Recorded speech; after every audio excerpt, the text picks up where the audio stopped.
Welcome back, everyone. Donald Trump has scrapped his plan to charge a toll in the Strait of Hormuz, instead announcing he will replace the fee with new trade and investment deals with various Gulf states. So the US president says the strait will be open to all traffic except for Iran now that his blockade has recommenced. For more, we're joined live by Pete Seat, former White House spokesperson. Good morning to you. Donald Trump's own administration admitted imposing a toll in the waterway was a violation of international law. So was this the plan? Was it ever going to be able to stack up legally?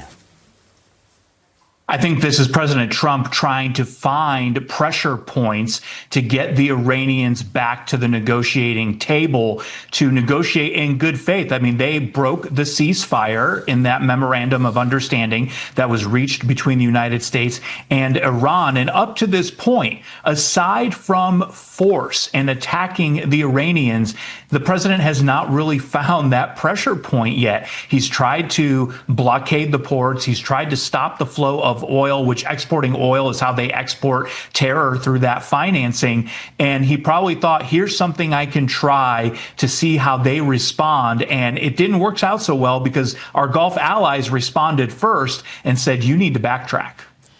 Pete, both the US and Iran are firing more rounds of strikes against each other, as recent as this morning we're seeing. Is this war just ramping up again?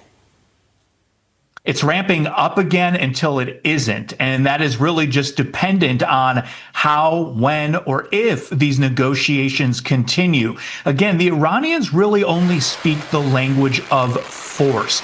That's how you get their attention. They are willing to absorb a lot of attacks and a lot of economic pain. They're willing to suffer. They're willing to let their own people suffer in a way that the United States is not. And that has really been their strength throughout this. So it might be that new attacks, a resumption of hostilities is what's needed to capture their attention again.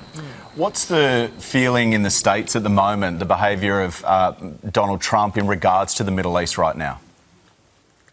Well, I think we're going to hit a point within the next couple of months where the patience of Americans is going to wear incredibly thin.